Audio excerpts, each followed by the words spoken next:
बोल जयकारा बोल मेरे श्री गुरु महाराज की जय।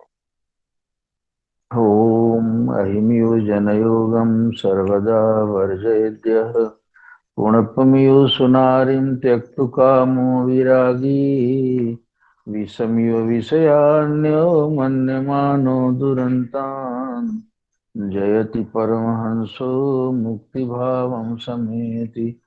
नमो नमस्ते गुरवे महात्मने विमुक्तसंगाय सदुत्तमाय नित्याद्वयानन्दरसस्वरूपिणे भूमने सदा धारदयाम्बुधाम्ने। बोलिए आनंद कंद भगवान की, श्री सद्गुरुदेव महाराज की।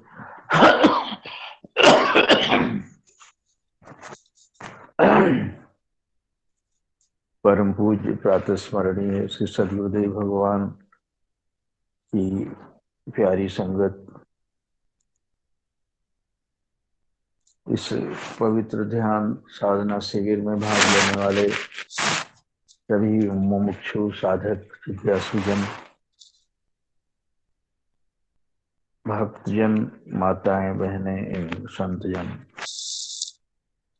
इस कार्यक्रम के प्रति बड़ा संतोष व्यक्त करते हुए मैं ये कहता हूँ कि जो अति आवश्यक था, जो अब तक नहीं हो रहा था, गुरु महाराज जी की प्रेरणा से जो भी, जिनको भी ये प्रेरणा हुई, इस आधुनिक टेक्नोलॉजी के आधार पर जितने लोगों को यह सत्संग और उपदेश सुलभ कराया गया, वे बधाई के पात्र हैं।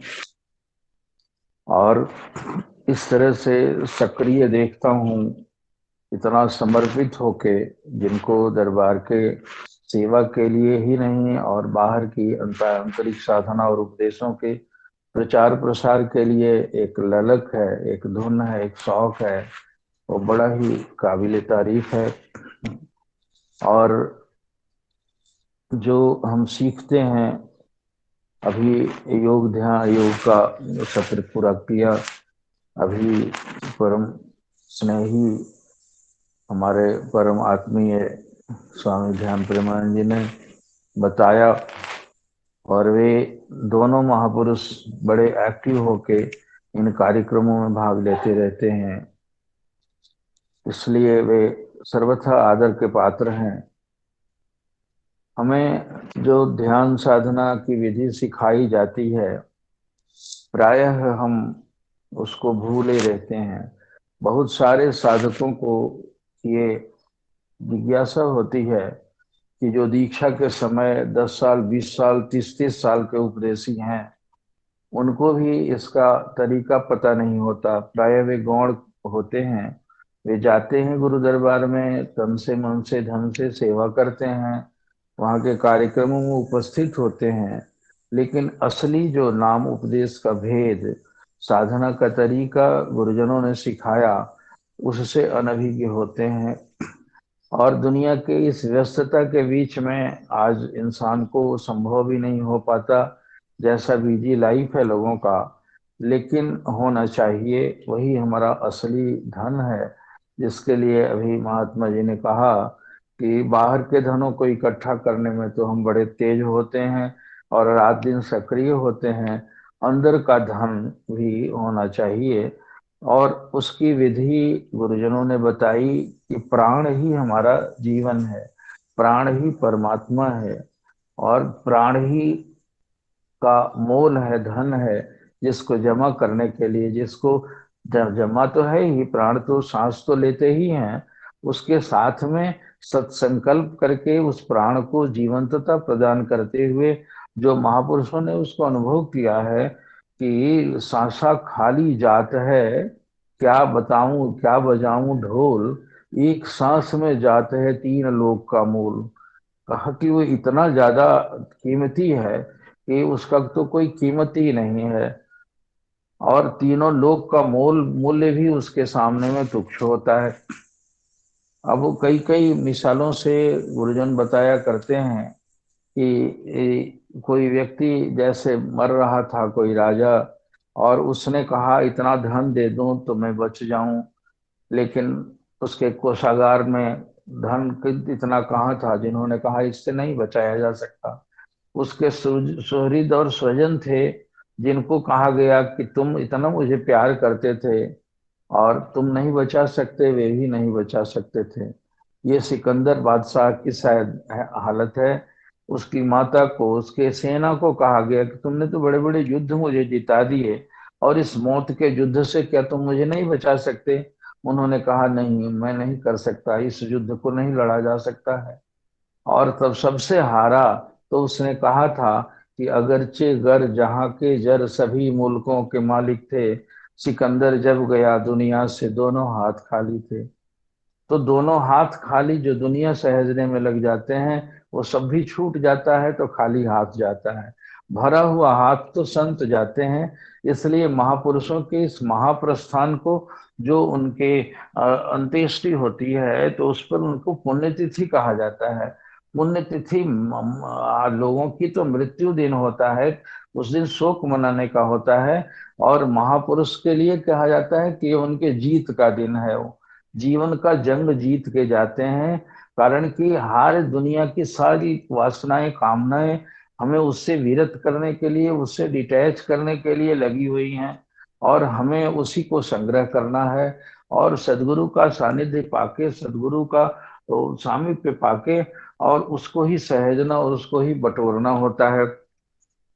अब वो कहीं कोई मिसाल में दिया है कि जैसे किसी राजा का की सत्ता में गड़बड़ी आ जाए और उसके तमाम इंद्रियां बहक हो जाएं, इंद्रियों के को मन बुद्धि को कब्जे में कर लेती हैं इंद्रियां, और वो इंद्रियां मन से प्रभावित है वो। इस तरह से उसमें अराजकता फैली हुई है, अनारकी की स्थिति हो गई है, हरदम अशांत बना रहता है। जबकि लोगों ने तो बताया कि तुम तो शांति का सागर लहरा रहा है तुम्हारे भीतर में।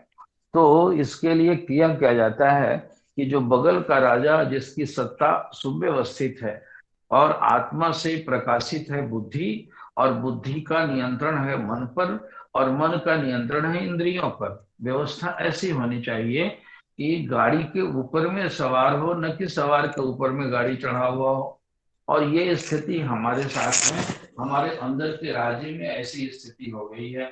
तो जो बगल के राजा होता है, जिसकी सत्ता ऐसी है कि वो सुव्यवस्थित है, वो उससे मदद मांगी जाती है। तो क्या करता है, हमारे यहाँ की तो सारी व्यवस्था बिगड़ी हुई है, तो अपने वो शासन के तमाम फोर्स को भेज करके, एक्स्ट्रा फोर्स को, वो एकदम बिल्कुल चारों तरफ पहरा लगा के और हमें व्यवस्थित कर देता है।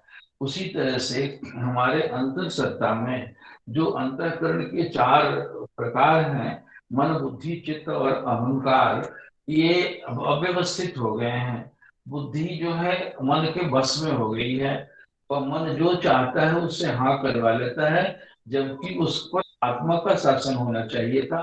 आत्म प्रकाश से प्रकाशित होनी चाहिए थी बुद्धि को, और बुद्धि ने गलत संग कर लिया है। मंत्री ही यदि राजा का वफादार न होके और कर्मचारियों के और ऑफिसर सबके प्रभाव में आ जाए, तो राज्य सत्ता तो बिगड़नी ही हुई।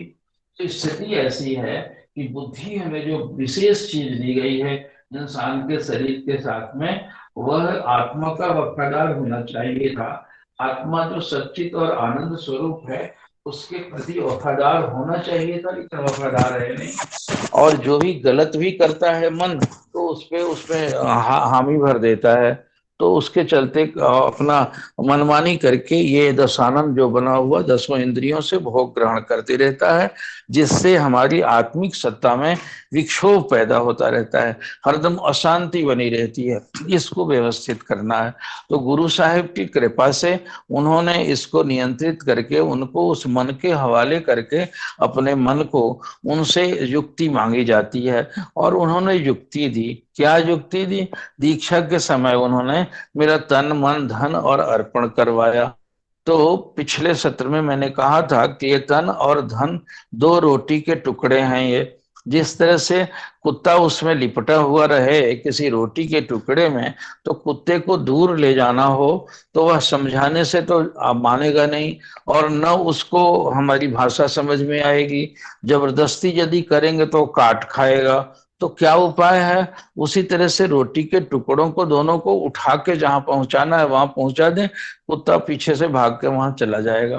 तो ये तन और धन दोनों की सेवा इसीलिए कराई जाती है कि ये मन इसमें लिपटा हुआ है, और एक नहीं कई जन्मों से लिपटा हुआ है, और उसी की इच्छा से तन मिला, और तन के पोषण के लिए धन जितना इसका प्रारब्ध है वो मिलता है। इस दोनों का कुछ अंश यदि जैसे जैसे अधिक होता जाएगा, सेवा में लगता जाएगा, गुरु घर से लगता जाएगा, गुरु महाराज जी के चरणों में लगता जाएगा, तो आहिस्ते आहिस्ते मन की प्रवृत्ति वहां होगी।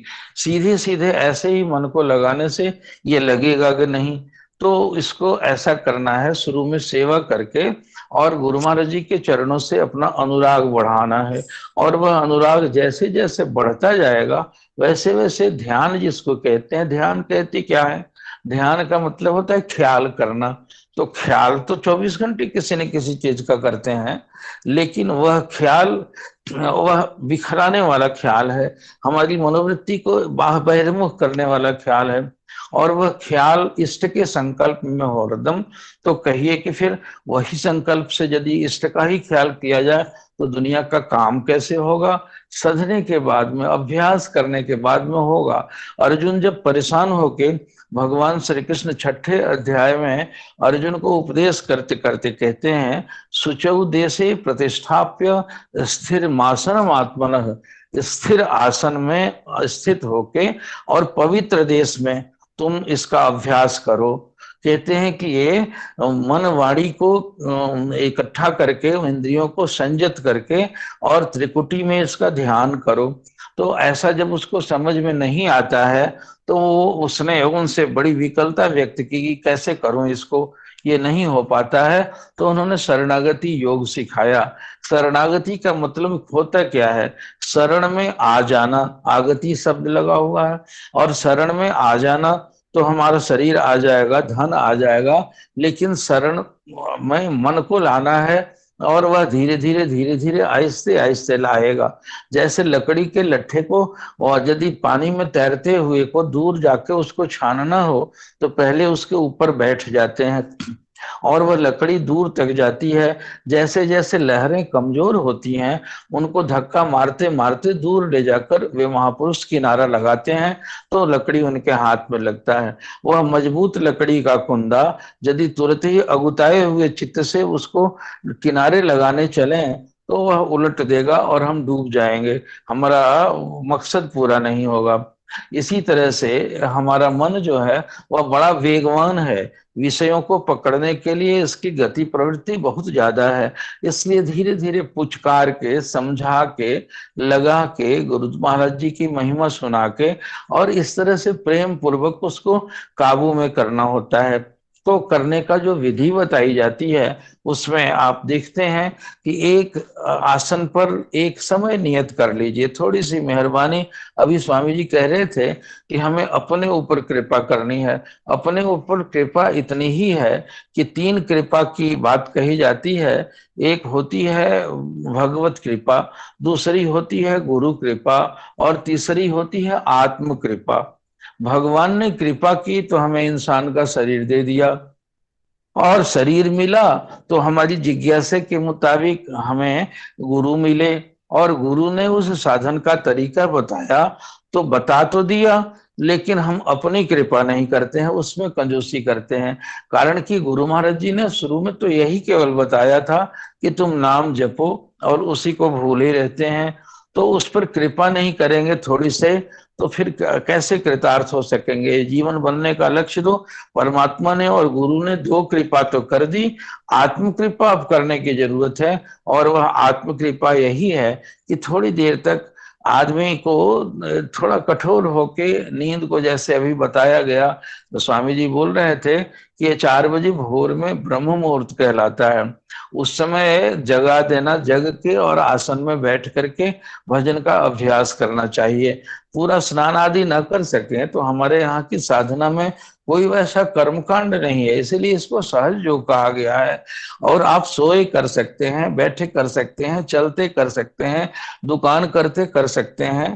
तो इस तरह से कैसे करेंगे, तो हम आराम से बिल्कुल, जब भी आसन में बंद करके, सुखासन की बात मैंने कहा था कि सुखपूर्वक जो आसन लग सके, जिसमें कष्ट ना हो सकता है किसी के पाँव में तकलीफ हो, पद्मासन ना लग सके, पाँव पसार ही कर करो भैया। और वैसे करने से और वो सहज ढंग से करना क्या है आपको, और कोई क्रियाएं नहीं। योग में तो इत्यादि में अभी बताया गया वो सब क्रिया भी है, लेकिन ये क्रिया जो है इतना सहज है कि सांस तो हमारी चल ही रही है, और सांस के ऊपर में ख्याल लगाना है, और उसको पीछे पीछे जाइए चुपचाप। और जिस प्राणायाम की बात कही जाती है, जो योग ध्यान के शिविरों में आजकल बताया जाता है, या योग की प्रैक्टिस में, ये बहुत सारा आप आजकल तो योग के अधिवेशन हो रहे हैं, उस योग की बात तो अलग है। ये जो सहज योग बताया, ये योग जो है वह उसके ऊपर इम्फेसाइज नहीं करना है, उसके ऊपर कोई वजन नहीं देना है। सहज ढंग से अपना मन ऊपर नीचे, सांस तो जा ही रही है, उसके पीछे लग जाइए। जिस तरह से भेड़ों के पीछे गडेरिया लगा रहता है, उसी तरह से बिना उकसाए हुए, बिना उकताए हुए, बिना झुझलाए हुए चित्त से इसको ऊपर ले जाइए, नीचे ले आइए, ऊपर ले जाइए, नीचे ले आइए। और गुरुजन कहते हैं, सोहम की धुन प्यारी साधो, सोहम की धुन प्यारी रे। और ऐसी प्यारी ध्वनि है इसकी कि इसको कहते हैं कि 21,600 बार सांस हम 24 घंटे में लेते हैं। स्वस्थ मानस से महापुरुषों ने इसको गिनती करके बताया, अनुसंधान किया है योगियों ने, तो देखा कि स्व मन यदि बिल्कुल बिल्कुल बीच में रहे, और स्वस्थ कैसा होता है, हमारा मन जैसे तराजू का एक पक्ष है, दोनों पलड़े होते हैं, एक पर वजन है, एक पर सामान रखा रहता है। दोनों सामान जब बराबर हो जाता है, दोनों वजन, तो बीच में एक नॉब होता है जो उससे सीधे में मिला हुआ होता है। और यदि इधर हुआ चाहे इधर हुआ, तो हमारे मन की गति या तो दाएं होती है तब बाएं होती है, बीच में नहीं होती। और उसी को टिकाना है। कहते हैं कि ये हमारे भावों के बीच का स्थान जो है, ये जंक्शन है, जिसको प्रयाग शब्द कहा गया है।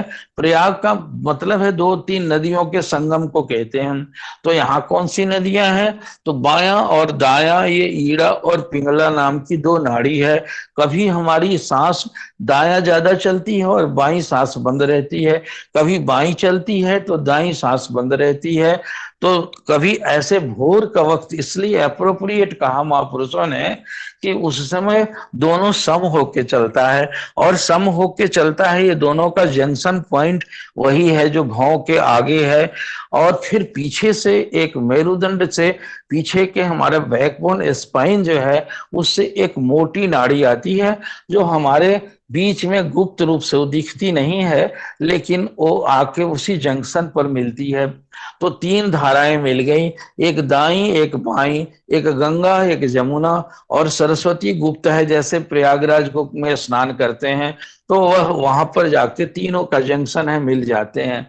तो बाहर के महापुरुषों ने जो तीर्थ सेवन के लिए कहा कि प्रयाग में स्नान करने से आदमी को मुक्ति गति हो जाती है, तो भारत शरीर स्नान करता है और शरीर की मुक्ति तो होती नहीं है। मुक्ति तो रूह की होनी है, मुक्ति तो चेतना की होनी है, जो बंधी हुई है, जो फंसी हुई है, जो बिखरी हुई है, उसको कंसंट्रेट करना है, उसको संग्रहित करना है। और उसको करने के लिए तो मन की जरूरत पड़ेगी। तो वो बाहर का मिसाल देके महापुरुषों ने बताया कि कैसे है कि प्रयागराज में स्नान करो, कुंभ लगा हुआ है, तो वह कुंभ वही है जो पर्टिकुलर मोमेंट, जिस वक्त पर ये तीनों सम हो जाता है, सांस की क्रिया भीतर से पीछे सुषुम्ना से प्रवाहित होने लगे, तो सहज रूप में ध्यान लग जाएगा उसके बाद में। और वह क्रिया सवेरे सवेरे बहुत अच्छी तरह से होती है। इसीलिए उसको अमृत काल कहा गया है। दिन भर कार्य के प्रयास में, इधर उधर के संकल्पों में मन या तो दायां होता है या तो बायां होता है, लेकिन वह सम जो है, तीनों का सम उस समय जाता है तो बिना प्रयास उसमें वृत्ति लग जाएगी। और कुछ देर तक वहां ठहराए रखिए और मन को वहां पर, और धीरे धीरे धीरे धीरे धीरे तक वह एक प्रकाश का रूप लेगा।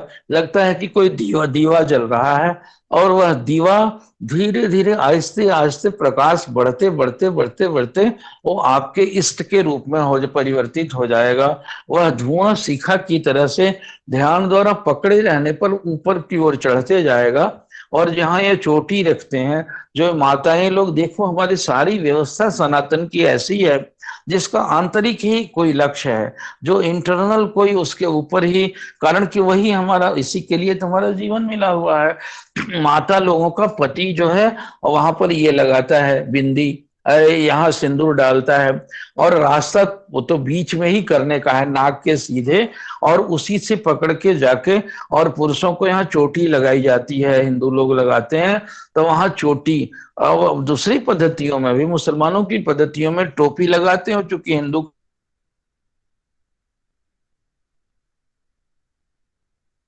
होते हैं, लेकिन सबका संकेत वही है कि वो वहां पर जाके सहस्त्रदल कमर पर नारायण के रूप में हमारे इष्ट, कारण कि हमारे यहाँ गुरु को इष्ट भी माना गया।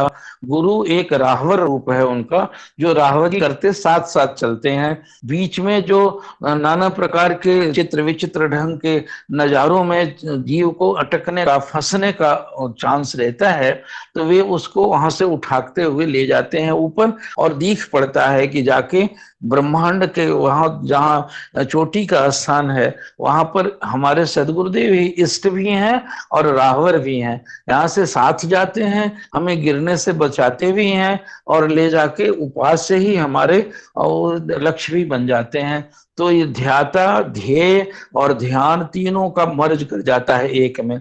ध्यान तो क्रिया हुई और ध्येय हमारा इष्ट हुआ, तो वह जाके एक में समाहित हो जाता है। ध्याता ध्येय जो है ध्येतव्य में जाके मिल जाता है। तो ये क्रिया है, उसको चुपचाप कुछ नहीं करना है। किताबों में या लोगों में तो दिखा हुआ है कि वो प्रयास से ये नजारे दिखाते हैं, वो रोज की बातें हैं, पहले जानने की नहीं, अपने प्रयास करके कुछ नहीं करो, चुपचाप शांत बैठ के, और अपनी वृत्ति को, यहाँ मन को इधर जाए तो फिर बटोरो, इधर जाए तो फिर बटोरो, और आते जाते उसको ये भ्रू मध्य में संधानित करने को होता है। कहते हैं ईड़ासुर गंगा कर जानो, और पिंगल को जमुना पहचानो, सुखमन सरस्वती की धारा, तिमुहानी ते संत पुकारा, साधो तहा निरंजन धाम है, गुरुगम चिन्हे विरला कोई। जो गुरुगम है, जो गुरुमुख है, वही इसको चिन्हता है। और वह गति मुक्ति जो बाहर के प्रयाग में स्नान करने को कहा गया है, उसका मकसद इतना ही है कि ये तीन प्रयाग जो नाड़ियों का संगम है, यहाँ अपने मन को लगाओगे तो मन बंधन से मुक्त हो जाएगा। देखो उसके लिए लिखा हुआ है अपने भीष्म पितामह जी के लिए, कि वो 6 महीने तक सरसैया पर रहे, कारण कि दक्षिणायन की हालत में जो प्राण निकलता है तो आवागमन में जाना पड़ता है, उत्तरायण की हालत में जो प्राण निकलता है तो गति मुक्ति से हो जाती है। तो किसी ने ऐसे ही एक बार पूछा किसी संत से, तो उन्होंने बताया कि देखो नक्शे में ऊपर जो है उत्तरायण उत्तर होता है और नीचे साउथ पोल होता है। तो उत्तरायण का मतलब ये नहीं है जो यहाँ दाएं बाएं पूर्व पश्चिम और उत्तर दक्षिण करते हैं, उसका मतलब यही है कि वो कैसे उसको वृत्ति को ऊपर ले जाने में इधर उधर भटकी हुई जो होती है उसको बटोरना पड़ता है। तो उन्होंने युद्ध किया, उन्होंने क्या क्या देखा, क्या क्या किया, इसमें तो वृत्ति भटकती ही है, लेकिन प्राणों पर संयम था। वो लोग इसी अजपा को सिद्ध किए हुए लोग थे। प्राणों पर नियंत्रण के चलते निकलते समय प्राण को उन्होंने 6 महीने लगे, उनको कहते हैं कि तो उत्तरायण से फिर दक्षिणायन नहीं, बीच में किया उन्होंने, है और तब उसमें प्राण छोड़ते हैं। योगी लोगों को जिन पर प्राणों का नियंत्रण होता है, वे मृत्यु के समय का आभास होते ही अपने प्राणायाम की क्रिया से, इस अजपा की क्रिया से उसमें स्थित हो जाते हैं और फिर अपनी इच्छा के मुताबिक ऊर्ध्व लोकों में। देखते हैं कोई मरता होगा तो कहते हैं कि ऊपर यहाँ ब्रह्मरंध्र फट गया, वहां मांस निकल गया, और किसी के मरने के बाद मुंह खुला होता है, किसी का कान से खून निकलने लगता है, किसी की आंख से खून निकलने लगता है, किसी के नीचे के अंगों में वैसे स्राव होने लगता है। तो इसका मतलब है कि उसकी वृत्ति वहां अधोमुखी है, वो सांसारिक है। और जो योगी जन होते हैं, जो अभ्यासी होते हैं, उनके गुरु कृपा से ऐसे ऊपर की मुकाम जो ये त्रिकुटी के आगे के हैं, उन मुकामों में प्रवेश करके जहां कहीं से भी ये जो 7 मुकाम है ऊपर के, उनमें से जब से निकलता है तो वो फिर ऊर्ध्वलोकों को जाता है, इष्ट के ऊर्ध्वलोक में जाता है। तो इनकी क्रियाएं जो हैं, हम तो प्रयास भर करेंगे, उन योगियों जैसी क्षमता नहीं है, नाना संकल्प में बल है। उनके बताए मुताबिक जैसे बच्चे को बता दिया गया ऐसे पेंसिल से राम राम राम लिखने के लिए, अब एक स्थिति होती होगी कि आंख मूंद के भी कोई राम लिख लेता होगा। उसी तरह से गुरु महाराज जी ने बता तो दिया है, और थोड़ा प्रयास करेंगे। तो प्रयास के लिए क्या कहा जाता है कि जैसे बच्चे को एक खिलौना दे देती है माता, और वो खेलने लगता है, और माता तब तक अपना काम करती है, लेकिन इस खिलौने को ही खेलता रहे तो माँ अपना काम करती रहेगी। खिलौना छोड़ के जैसे उसको भूख लगेगी, तो खिलौना छोड़ के ऐसे पांव से दौड़ के भी नहीं जा सकता, आवाज इतनी मंद है कि उनको पुकार भी नहीं सकता है। तो करेगा क्या, आ करके और हाथ को आगे करके और पांव से घिसकते हुए माँ की ओर जैसे बढ़ेगा तो 100 काम छोड़ के आ जाएगी। लेकिन यदि खिलौने में ही निपटा रहेगा तो माँ को तो 100 काम है, वो अपने कामों में लगी रहती है। उसी तरह से भक्त और साधक को संसार की जो भी सुख सुविधाएं भगवान ने दी हैं,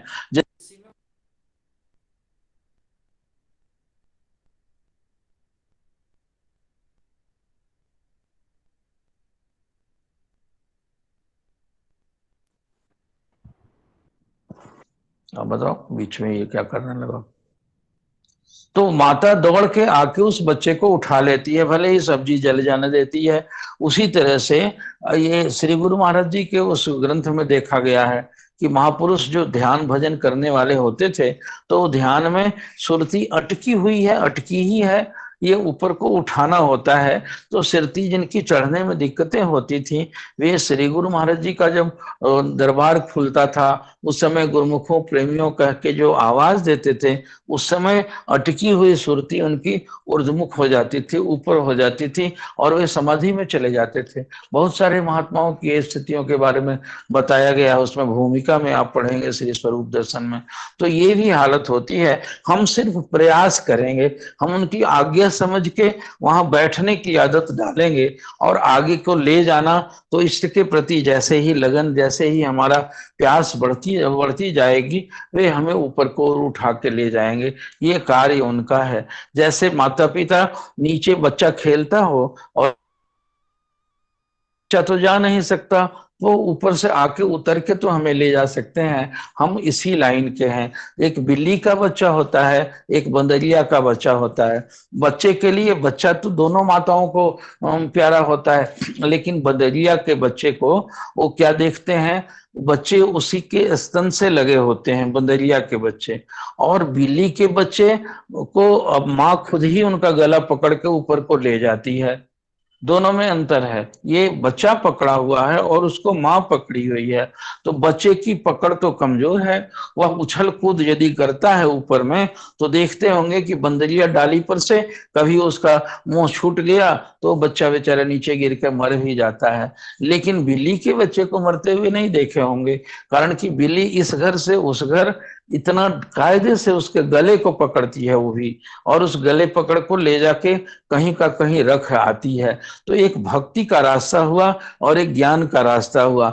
ज्ञानी अपनी ध्यान चेतना से इष्ट को पकड़ता है, और भक्त को उसके पुकार को देख के, उसकी अर्ज को देख के, उसकी उत्सुकता को देख के, उसके प्यास को देख करके वह इष्ट उसका उसको मां बन के खुद ही पकड़ लेता है, और जहां ले जाना है अपर लोगों को वहां ले जाता है। रहता है। तो वो बंदरिया चूंकि माँ है, वह छूटेगा भी नहीं, और उसको दांत गड़ाएगी तो दांत भी नहीं गड़ेगा, कारण कि माँ तो पूर्ण सावधान है। इसलिए भगत नहीं गिरता है, ज्ञानी का पतन हो जाता है। इसलिए दूसरे रास्ते से जो लोग बढ़ते चलते हैं, आज वह समय नहीं है। हम तो भक्ति और पुकार के रास्ते से ही ऊपर को जा सकते हैं। हम पुकारेंगे, और उस पुकारों में पुकारते तो हम सब हैं, लेकिन पुकार हमारी पवित्र नहीं होती है। पुकार उनकी कृपा के लिए हो, उनके लिए हो। रविया एक संत हुई है, मैं अपने गुरुदेव से सुना करता था कि रबिया एक स्त्री संत हुई है जो मुसलमान थी। वो तो एक बार दो लेके मसाल को वो बाजार में घूमती फिर रही थी। लोगों ने कहा, माता ये क्या कर रही है, दो दो मसाला आज सवेरे सवेरे लेकर क्यों घूम रही है? तो उसने कहा कि ये दो मसालों से, एक दोजख को और एक बहिश्त को, एक स्वर्ग और नर्क दोनों को फूंकने जा रही हूं मैं। उन्होंने कहा, ये तो कुदरत की व्यवस्था है, आप ये क्या करने लगी हैं? कहा कि हाँ, इन दोनों के चलते ही साधक या तो स्वर्ग के लालच से भजन करता है, सेवा करता है, या तो नरक के डर से करता है, और दोनों से इष्ट से छूट जाता है वो। इसलिए ये दोनों दुई को हटा दूंगी, ताकि साधना में सीधे मालिक के लिए ही किया करे वे। तो इस तरह से संसार की बातों के लिए हमारी सेवा में ढूंढना चाहिए। हमारी सेवा, प्रार्थना और पूजा जो है पूर्ण रूप से निष्काम है कि नहीं है। हम किस तरह से हम सेवा भी करते हैं तो वाहवाही खोजते हैं, जरा कोई प्रतिकूल बोल देता है तो लो तुम करो, हम नहीं करेंगे। ये तो क्या हालत हुई फिर ऐसी। स्वाद आएगा तो छोड़ेंगे हम उसको। इसलिए भीतर का स्वाद नहीं आया है, ऊपर ऊपर मन बहिर्गुम बहिर्मुखी है आपकी। इसलिए सेवा तो अपने आप अमृत है वो, और अपने आप को ऐसा कर देगा कि उसको देखने के बाद जो साधक होते हैं, अजपा के साधक की चर्चा की है परमहंस दयाल जी ने, कि आनंदपुरी जी को कहा, उनको अजपा सिद्ध था, सोहंग सिद्ध था। तो सिद्ध का मतलब क्या होता है? 24,600 जो सांस, 21,000 है, वह एक सांस भी पृथक न होने दिया जाए, उस मंत्र से अलग न होने दिया जाए, इसको सिद्ध कहते हैं वो। तो फिर आप पूछ सकते हैं कि तो फिर घर का काम कल छूट जाएगा, दुनिया जहान में इतना व्यस्त जो कार्यक्रम है ये छूट जाएगा। ये नहीं छूटता है। ये तुम कहते हो कागज लेखी, और मैं कहता हूं आखन देखी। अपने सौभाग्यवश अपने गुरुदेव प्रभु के सेवा में देखा उनकी हालत को। हम लोग विद्यार्थी होते थे, जब कभी आते थे तो उनको किताब पढ़वा के सुनने का बड़ा शौक था। तो वो चुपचाप लेटे होते थे, तो कोई अच्छी किताबें ले लेके उनको सुनाते रहते थे। विद्यार्थी थे, कहेंगे और क्या करेंगे बच्चे, बेचारे को सुनाओ तुम। तो सुनाते समय में देखते थे कि वो सोने लगते थे, और सो के खर्राटा तक भरने लगते थे। खर्राटे ऐसे खर खर, तो रुक जाएं कि ऐसे लगा कि अब तो सो गए हैं, इसलिए चुप हो जाते हैं। और जैसे ही रुके तो फिर फट से आंख खोल के कहते हैं, क्यों पढ़ते क्यों नहीं है, रुक क्यों गया? तो फिर किया जाए, और फिर वैसे ही करें। तो अब लगे कि सो गए इतने गहरे नींद में, तो उनको डिस्टर्ब होगा, इसलिए चुप हुए। जैसे चुप होते थे वैसे डांटे, कहा कि सुन तो रहा हूं, तू पढ़ता क्यों नहीं? तो अब बच्चे होते थे हम लोग, प्रार्थना करें कि महाराज जी आपकी नींद उचट जाती ना, इसलिए आप सो गए थे। इसलिए कहा कि बेवकूफ, तुम पढ़े लिखे लोग परीक्षा लेने आते हो क्या मेरी? ऐसे डांटा उन्होंने कि मैं कभी सोता हूँ? अब बताओ, सोता हूँ, सोना खाना तो शरीर का धर्म है, बिना सोए कोई कैसे रहेगा? लेकिन वो योगी जन सोते में जगते हैं और जगते में सोते हैं। ये निकट से जिन्होंने अनुभव हो, देखा हो, भाग्यशाली जन है वे, कि वे सोए हुए हैं और जगी हुई की बात भी देख रहे हैं, सब सुन रहे हैं। वे जगे हुए हैं, हजार की भीड़ में भी है, और उनको सोने का रिलैक्सेशन मिल रहा है बुद्धि को। ये आपको अजपा ला सकती है। अजपा के अभ्यास से ऐसा होता है। और जो अभ्यासी शख्स हो, उसकी परीक्षा यही है भैया, कि आप खुद भी कीजिए और देखिए। जिस किसी के पास संत के भेष में हो, चाहे गृहस्थ के भेष में हो, यदि वो साधक होगा तो उसको देख के, उसके पास बैठ के, और आपकी वृत्ति अंतर्मुख होने लगेगी। वह भी चुप होगा और आप भी चुप होंगे। अपने जीवन में बहुत सारे महापुरुषों को कुछ दिन मौका मिला हिमालय के क्षेत्रों में एकांत में भ्रमण करने का। बहुत सारे 20 संत ऐसे मिले लेकिन उनके पास जाके पूछो मत, संत से बातचीत ना करो। ये कोई ऐसे कोई मैथमेटिक्स और फिजिक्स का क्लास थोड़े है कि मैं पूछूं और वो बतावे। वह तो आत्मा का विज्ञान है, जो भीतर भीतर से जो आत्मा सर्वज्ञ उनके अंदर में है वो मेरे अंदर में भी है। यदि आप उसके निकट हो, यदि उस सेवा से भजन से उसका आवरण आपका हटा हुआ हो, तो जिस स्थान पर कहते थे मेरे गुरुदेव कि जिसके पास जाते ही तुम्हारा विक्षिप्त और अशांत मन शीतल और शांत हो जाए, सहजता में आ जाए, वही संत है, चाहे किसी भेष और किसी देश का हो। उन संतों के आश्रमों पर जाने के बाद पहले के वर्ष भजनानंदी साधक तो ये नहीं देखते कि हमारे आश्रम की टाइल कितनी अच्छी लगी है, हमारे आश्रम में ये मकान कितना बढ़िया बना हुआ है। साधु को इससे क्या लेना देना। परमहंस महाराज जी को तो जीवन भर इन आश्रमों को आज के साधकों की कमजोर उनकी आस्था देख के ये व्यवस्था कर दी गई उनको रहने के लिए। आप सोचते हो कि कैसे खाएंगे, कैसे ठहरेंगे, क्या करेंगे, लेकिन असल में जो चीज सिखाने के लिए है। परमहंस महाराज से कहा कि महाराज कुदरत की हकीकत क्या है, तो कहते हैं हकीकत बड़ी नंगी है, इसको कहा नहीं जा सकता। अब महापुरुषों ने पर्दा डाल के कहा, हमको छोटे छोटे लोग जान के उन्होंने बताया ऐसे करो ऐसे करो, अभी तो हम स्लेट पेंसिल पकड़ के लिखने वाले हैं। वो तो उनको जो कहा गया तो उन्होंने कहा कि कुदरत के नाम का उपदेश करने के लिए मुझे जो आज्ञा हुई है कुदरत की तौर से, और जो जीव हमसे उपदेश लेने वाले हैं वह उनके लगा हुआ हूं और कर रहा हूं। तो वे तो एकदम उनका हर स्पंदन जो है, उनकी हर क्रिया प्रक्रिया जो है वह कुदरत से प्रेरित है, अपने इष्ट से प्रेरित है, इसलिए उनको आवश्यकता नहीं। वे तो सहज आत्माराम बन के रहे और कितनों को हिला दिया, संसार हिल रहा है। स्वामी राम ने कभी अमेरिका के एक लेक्चर में कहा था और लोग उत्सुक थे, उन्होंने पहले ही कह दिया था कि एक वाक्य बोलूंगा और उसके बाद उतर जाऊंगा। लोग सोचे कि घंटों प्रवचन करने वाले राम, जिन्होंने हिला दिया, जिनको कहा गया living Christ has come to America, कहा कि ये जिंदा होके ईसा जो उनके इष्ट हैं ईसाइयों के, वो कहते कि ये हिंदू सन्यासी के रूप में तो जीवित होके आ गया। और उनके फेयरवेल में इतना बड़ा इंतजाम किया था लोग लेकिन उन्होंने ये कहा कि बस एक ही वाक्य बोलूंगा। उन्होंने सबको उत्सुकता थी कि क्या एक वाक्य बोलेंगे, और वह बोला क्या कि जिनको विषय नहीं हिलाते वह विश्व को हिलाता है, जिनको विषय नहीं हिलाते वह विश्व को हिलाता है, और कह के छोड़ के उतर गए।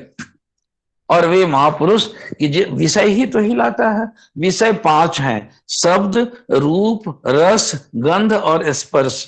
ये पांचों की 5 इंद्रियां हैं ये, और इन्हीं के चक्कर में हरदम हमारा मन फंसा रहता है। या तो रूप में रखता है, या तो कान में जाता है, या तो ओठ में जाता है, स्पर्श में जाता है, या तो आंख में जाता है ये, और इसको सब ओर से निकालना है।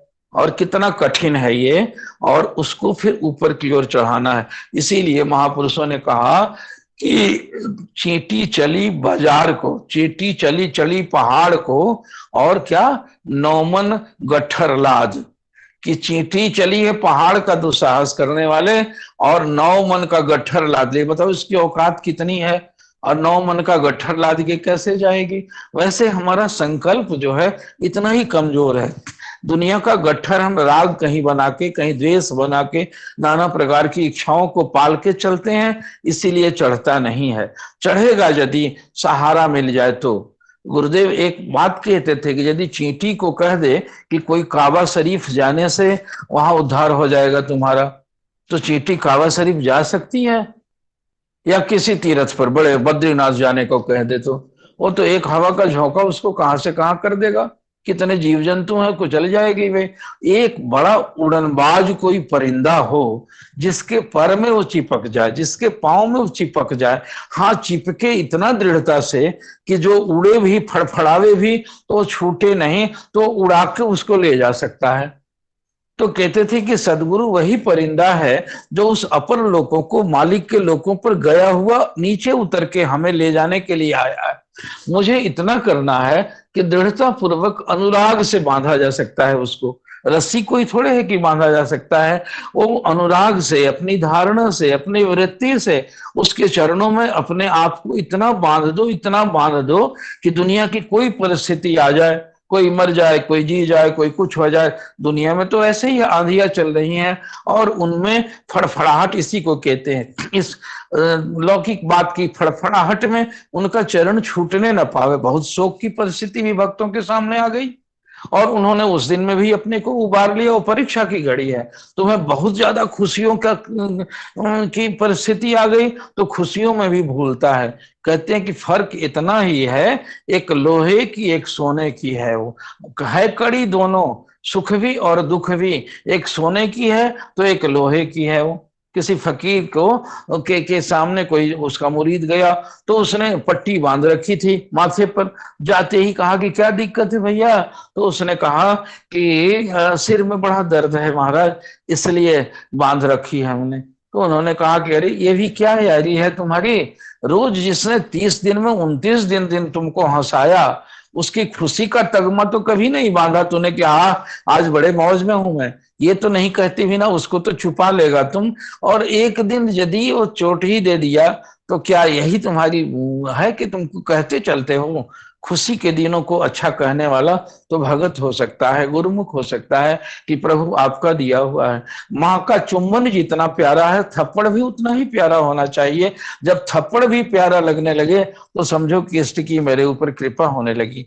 दुख में भी उनकी कृपा मनाना ये, लेकिन सब कुल मिला के हमारा ध्यान भटका हुआ है तो ध्यान सांसों में आएगा। अजपा का जाप करेंगे, अंदर की रूहानियत में प्रवेश शुरू हो जाएगा तो ये स्थिति अपने आप आ जाएगी, उसको बुलाना नहीं पड़ेगा। अभी बिना प्रयास के दुख आवे और आप ना घबराएं, ये चाह के नहीं होगा, ये भजनानंदी जो होगा उसके साथ में होगा। जो महापुरुष के पास जाइए आप, उसकी पहचान यही है, वहां जाते ही आपका चंचल मन जो है भीतर श्वास में चला जाए, एकदम ओठ बंद हो जाए और चुप हो जाए। वो कैसे किया जाता है भजन को? तो आसन लगा के जब बैठते हैं सवेरे सवेरे तो सुखासन में बैठ जाइए, ओठों को बंद कर लीजिए, तालू में जीभ को ऊपर की ओर उलट लीजिए। ये भी एक संकेत है। ब्रह्मरंध्र से ऊपर को काया लोक में वो अमृत का बूंद छूता है जिसको खेचरी मुद्रा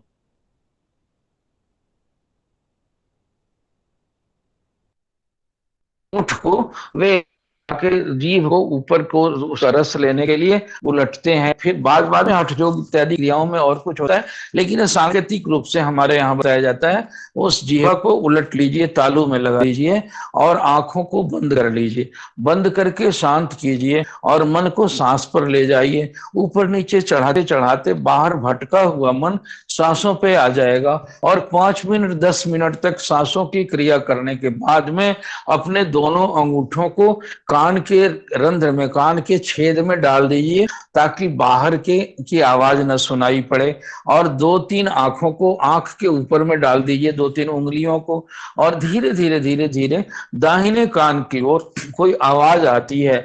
और शुरू में गड़गड़ाहट तो नसों में जो धमनियों में खून का प्रवाह होता है उसके चलते वो आवाज आती है, लेकिन जब उसके भीतर में जाएंगे, भीतर में जाएंगे, भीतर में जाएंगे, जैसे आप मेला के बहुत दूर हो तो मेले की आवाज तो मील भर दूर से सुनाई पड़ती है और मिली जुली होती है, वो शोर होता है। लेकिन जैसे जैसे उसके निकट जाते हैं तो देखेंगे कि यहाँ मदारी खेल बजा रहा है, वहां विसिल बजा रहा है, वहां ये आवाज हो रही, सबको अलग अलग सुनने लगते हैं। उसी तरह से जैसे जैसे निकट जाएंगे तो वो ध्वनि अलग अलग होकर सुनाई पड़ेगी। कहते हैं कि ये घंटा शंख बंसरी बीना होत मृदंग नगारी रे, पहले पहले रलमिल बाजे पाछे न्यारी न्यारी रे, बहरा सुन सुन मगन होता है। बहरा भी सुनता है, बहरा सुन सुन मगन होता है, बात बतावे सारी रे, ब्रह्मानंद संत कोई विरला बूझे गुरुमुख प्यारी रे। वह वही समझ पाता है और उसमें आप लगाइए और रिजल्ट की चिंता मत कीजिए, उसमें हताश हो जाइएगा, वो भी गुरु कृपा से ही होगा आपके अंदर में। और वह ध्वनि आएगी तो उसमें इतना विभोर हो जाइएगा कि फिर बिना कान में लगाए ही आपको सुनाई पड़ने लगेगा।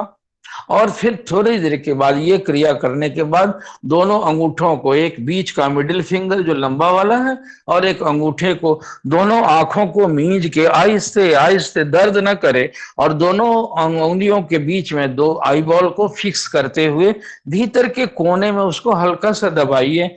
और फिर पुतलियों को अंदर अंदर बंद बंद ही ऊपर के पलक को ढकते हुए भीतर की पुतली को ऊपर की ओर ले जाइएगा।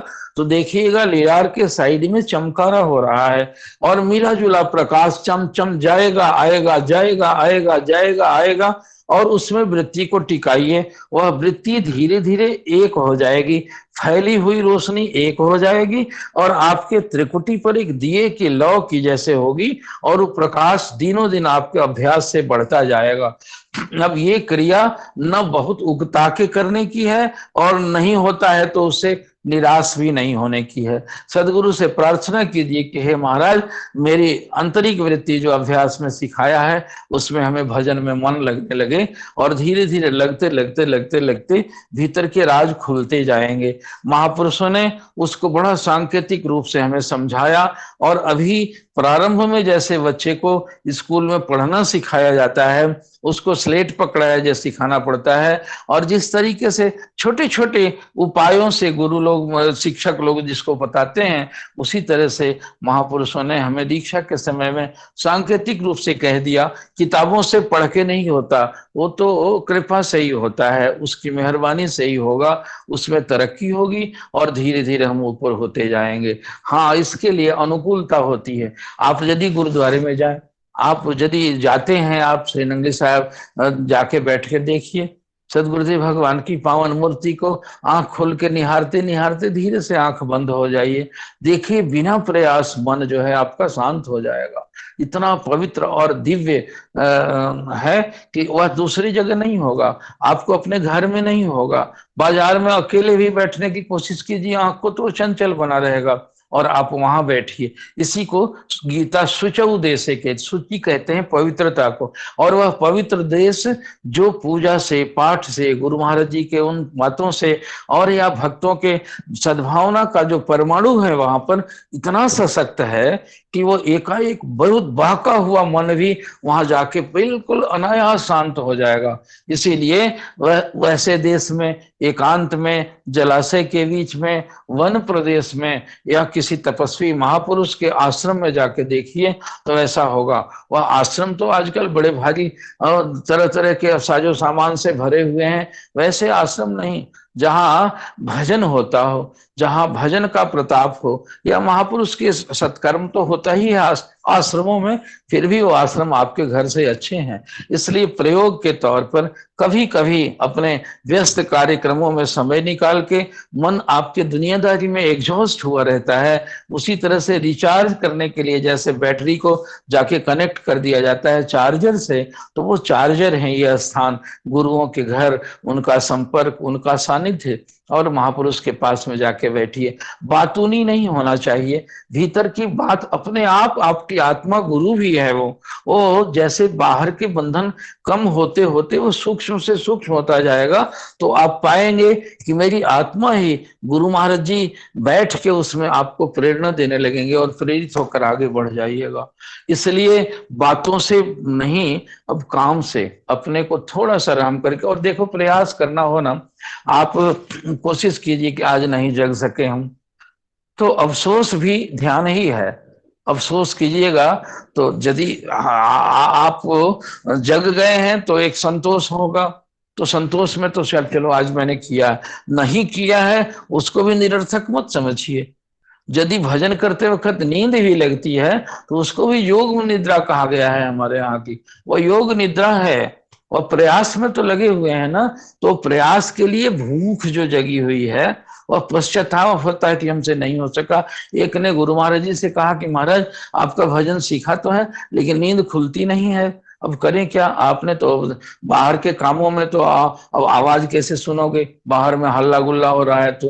कहते हैं इसीलिए आंख कान मुंह ढांप के नाम निरंजन ले, अंदर का पट तब खुले जब बाहर से पट दे। इसीलिए भजन करने के लिए भी 4 बजे कहा जाता है कि एक हल्का सा चादर डाल लीजिए, कारण कि आंख बंद होने पर भी आंख सामने की रोशनी दिखती है, कान में उंगली डालने के बाद भी बाहर की ध्वनि सुनाई पड़ती है। इसीलिए पहले पहले चादर डाल लेते हैं, महापुरुष लोग कहते हैं कि ये चादर डाल लो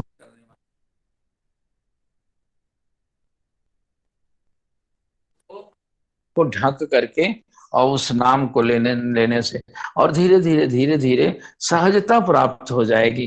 तो इसलिए अब उन्होंने कहा कि महाराज भजन तो होते नहीं, नींद नहीं खुलती है। उन्होंने कहा तू चाहता है, कहा कि हाँ महाराज, बड़ा पछतावा होता है कि मैं आज्ञा नहीं पूरी कर रहा हूँ आपका। कहा कि ठीक है, यदि तुम्हारा पछतावा सही है तो तुम्हें जगा दिया जाएगा। अब उसने क्या देखा कि उसके घर में श्री गुरु महाराज जी का चित्र तो पड़ा हुआ था आरती का, और वहां वहीं सोया था वो। तो रात में सोते सोते कहा कि महाराज जी, हमको नींद बड़ी परेशान करती है, सवेरे नींद नहीं खुलती है। उसने क्या देखा, ठीक 4 बजे के समय में देखा कि अभी तो नींद में था वो, तो स्वप्न में देखता है कि वो तस्वीर श्री गुरु महाराज जी की वहां से उठी और उड़ के आके उसके माथे में धड़ से लगा, और लगा बस आंख खुल गई, उठ के बैठ गया। दिखता है वो चित्र महाराज जी के सामने वहां पड़ी है, और घड़ी पर नजर गई तो 4 बजा। और दिन भर कहा कि, तो फिर बताया गया था, ऊँगते ऊँगते भी किसी तरह से किया। दूसरे दिन कहा कि अब तो फिर वो तो सपने की बात सपना ही थी, इसलिए पता नहीं आज खुलेगी कि नहीं। फिर उस दिन नींद लगती रही तो देखा कि उस दिन भी वो फोटो जो है पकड़ ला के माथे में टकराए, और फिर जग गया। 2-3 दिनों के बाद में कहा कि प्रभु, आपको परेशान करता हूं महाराज, मैं अपने से जग जाऊंगा, और फिर अपने से जगने लग गया। इसलिए यदि प्रयास हमारा सफल है तो मालिक सुनने वाले हैं, इसमें सहयोग मिलेगा, इसका साहचर्य मिलेगा, इनकरेजमेंट मिलेगा। तो अपने जो बड़े साधक हैं, और फिर बहुत लोगों की आदत होती है, बात अभ्यास में अब अनुभव तो इतना हुआ है, उतना बढ़ा के कहते हैं कि हमें तो आज गुरु महाराज जी से बात हुई और उन्होंने ये कह दिया, उन्होंने ये कह दिया, उन्होंने ये कह दिया। महाराज जी कभी कभी कहते थे कि वहां चकौड़ी दरबार में अपने मेरे परम सरकार कि वहां एक महात्मा था, जो काम कोई करने को हो सेवा, तो कहे कि श्री गुरु महाराज ने आज हमको सपन दिया है कि ये काम करना ठीक नहीं है। तो महात्मा सब भोले भाले कहे कि ठीक है भाई, जब सपन में भी की बात सच्ची ही है, हरिश्चंद्र ने तो सपने की भी बात सच मान ली थी, तो चलो फिर नहीं किया जाए। फिर 1 दिन हुआ, 2 दिन हुआ, 3 दिन हुआ, काम करते करते उसने ऐसा ही कहा। तो मेरे महाराज जरा विनोदी थे, कहने लगे कि एक दिन फिर जैसे ही शुरू किया उसने कहा, तो मैंने कहा महात्मा जी, और तुरंत ही उसी हमको भी सपने आया सवेरे में, और श्री गुरु महाराज जी ने हमको कहा कि परम, वो महात्मा यदि कहे तो उस सपने की बात मत मानना तुम, और फिर काम में सबको लगाए रखना। मैंने कहा कि इसलिए चलो चुपचाप लगो तुम, तो उसकी बहानाबाजी छूट गई। तो ये अभ्यास में गप्पे भी मारते हैं, आनंद आना इतना बड़ी बात, आसान बात नहीं है। भीतर को सोता, हाँ कृपा हो जाए तो बिल्कुल, सदगुरु जब ही हो ही दयाला, मन मंदिर का खोले ताला। कहते हैं कि ये मधुर मधुरतः बाजा बाजे, और घटवा ही जहाँ देव विराजे, मुक्त हो दर्शन पाके।